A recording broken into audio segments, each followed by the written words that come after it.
Il y a puissance dans le nom de Jésus.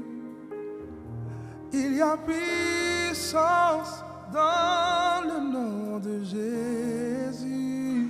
Salut, salut, ici Carole Lobé. Alors, j'ai été sollicitée par l'ancien Joanne qui en est béni pour un peu parler de mon expérience et pour pouvoir fortifier et encourager un jeune qui pourrait se trouver dans la situation dans laquelle je me trouvais auparavant. Alors, ça fait exactement maintenant 17 ans que je chante, si je n'exagère pas. Oui, c'est ça. Et je n'ai pas tout de suite voulu chanter pour le Seigneur. Parce que chanter, pour moi, c'était une passion. C'était une passion. J'avais pas prévu vraiment d'œuvrer pour le Seigneur. J'aimais pas aller à l'église. J'aimais être avec mes copines. J'étais une fanatique de mode. Alors, dans ma chambre, si vous interrogez ma mère un jour, elle vous dirait que j'étais toujours en train de découper, de coudre. Moi, ce que je voulais faire, c'était styliste. Et je chantais pour chanter. Et j'avais ma tante qui nous emmenait le dimanche à l'église, on va dire de force.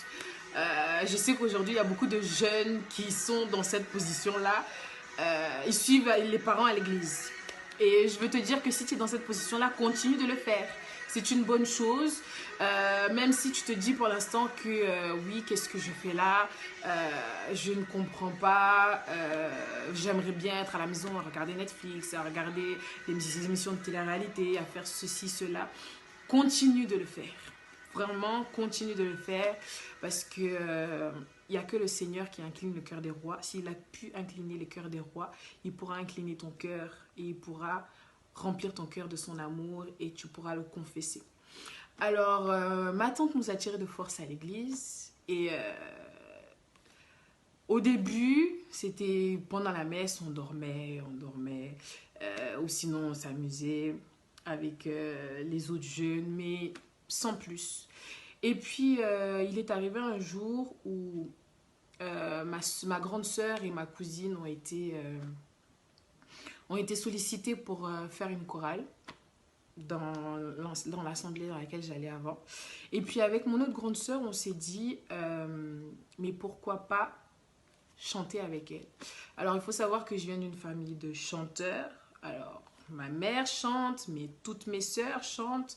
Mon frère chante, mais il n'a pas conscience de son potentiel encore. Alors voilà, ma tante, mes cousines, on vient d'une famille de chanteurs. Et on ne se prend pas forcément au sérieux.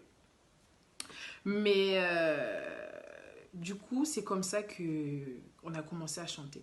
On a commencé à chanter et à vous dire vrai, j'étais pas forcément dans une optique de oui, je vais servir le Seigneur. Moi, tout ce que je voulais, c'était chanter. Alors, si tu me donnais la possibilité de chanter, il n'y avait pas de souci. Mais le problème, c'est que j'aimais pas être vue. Et c'est quelque chose qui est contradictoire parce que tu aimes chanter, mais tu n'aimes pas qu'on te regarde. Alors, voilà, j'aimais bien être dans le fond et puis laisser les autres être devant, faire les chœurs, tout ça. Moi, c'est ce que j'aimais. Et au fur et à mesure, j'ai commencé à sentir une certaine paix quand j'ai commencé à chanter, quand j'ai commencé à servir le Seigneur, à l'adorer. Euh, il est bien vrai qu'avant, j'aimais passer du temps avec mes amis à chanter les chants des grandes chanteuses à voix du monde, mais au fur et à mesure, j'ai arrêté. Et le fait de chanter l'adoration, de chanter des cantiques du Seigneur, j'ai éprouvé une certaine paix. Et c'est comme ça que j'ai grandi dans la foi, j'ai grandi dans la musique, on va dire. Et c'est comme ça que je suis arrivée à un certain tournant de ma vie où je me disais, oui, je vais me contenter de ça en fait. Je vais me contenter de ça, me contenter de faire les chœurs, me contenter de... Je veux pas plus en fait. Moi, tout ce que je fais là, ça me convient. Je veux pas plus. Et puis, comme j'aimais pas être vue, je voulais pas attirer l'attention sur moi. Alors, je suis restée comme ça. Et je tiens à dire à un jeune que l'entourage, c'est quelque chose d'important. L'entourage, c'est quelque chose d'important.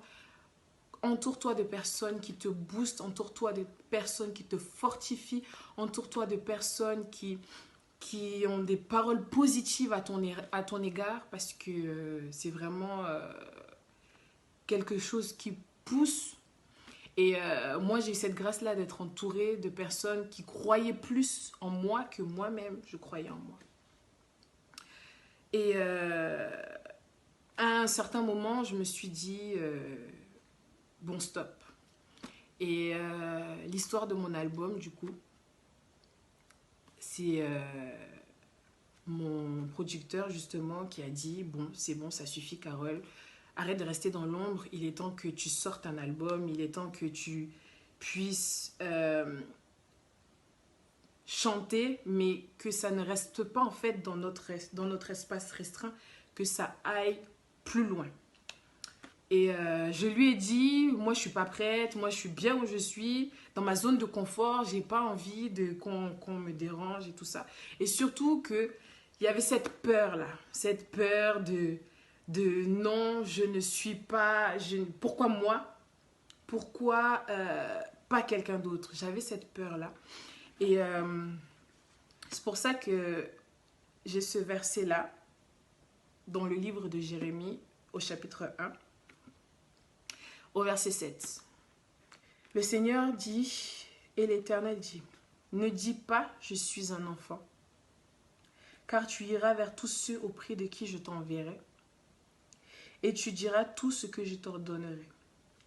Ne crains point, car je suis avec toi pour te délivrer, dit l'Éternel. Ce passage m'a beaucoup parlé, parce que jusqu'à aujourd'hui encore, j'étais dans le doute, dans la crainte, dans la peur. Et la peur est quelque chose de toxique. La peur est quelque chose qui paralyse. La peur est quelque chose qui peut te faire douter de tes capacités. La peur est quelque chose qui peut t'empêcher d'aller là où le Seigneur t'attend. Et j'ai longtemps été enfermée dans cette peur-là. J'ai longtemps été enfermée dans ce doute-là, dans ce manque de confiance en moi. Et le Seigneur m'a parlé, m'a dit, pourquoi tu crains? Je sais ce que j'ai mis en toi. Je sais ce que j'ai mis en toi et je ne te l'ai pas donné pour toi, mais pour d'autres. Alors je veux parler à un jeune, je veux encourager un jeune. Si tu as un don, si tu as un talent que le Seigneur t'a donné, il est temps que tu le mettes à son service en fait. Parce qu'il ne t'a pas donné ce don-là pour te faire du bien à toi-même. Il t'a donné ce don pour faire du bien aux autres. Tu n'es qu'un canal. Tu n'es qu'un canal. Le Seigneur a fait de toi un canal pour édifier d'autres personnes, pour sauver d'autres personnes. Alors, prends ton courage à deux mains. Fortifie-toi dans la parole et dans la méditation. Et vas-y, lève-toi. Lève-toi. Va dans le couloir dans lequel le Seigneur t'attend.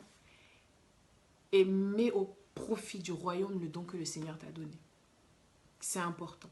Je veux t'encourager, je veux te fortifier. Surtout dans cette période de confinement, on se retrouve enfermé à la maison. On a tout le temps qu'il faut. Il n'y a pas d'excuse pour dire non, là j'ai cours, là j'ai des examens, là je dois voir un ami, là concrètement tu n'as pas d'excuse. Tu es enfermé chez toi pour si tu ne travailles pas. Tu as le temps de consacrer du temps au Seigneur. Si tu ne sais pas aussi le don que le Seigneur t'a donné, si tu n'as pas la connaissance des dons qu'il a mis en toi, tu peux prendre ce temps-là aussi pour fléchir genoux et te rapprocher du Seigneur et dire Seigneur, révèle-toi à moi.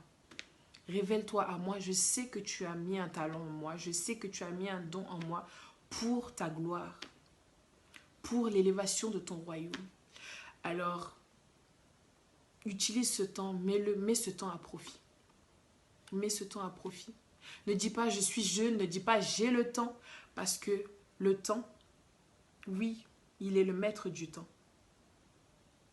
Mais ce que tu peux faire aujourd'hui, ne le remets pas à demain. Parce que tu ne sais pas si demain il a prévu que ta vie s'arrête, ou tu ne sais pas si demain il a prévu autre chose. Alors si tu peux le faire aujourd'hui, fais-le. Fais-le.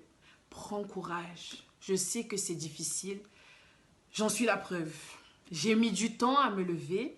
J'ai mis du temps à me tenir sur mes pieds, à dire Seigneur, c'est bon, soutiens-moi, je suis prête. J'ai mis du temps.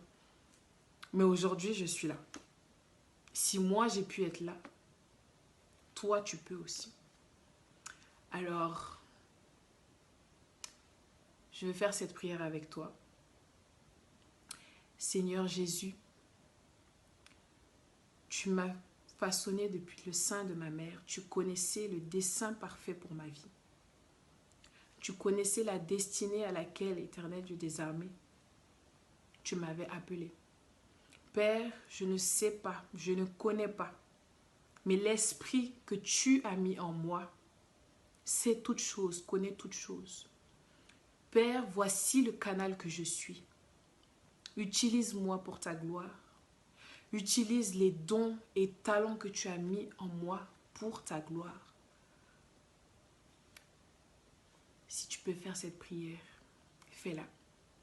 Je t'encourage. Sois fortifié, sois encouragé.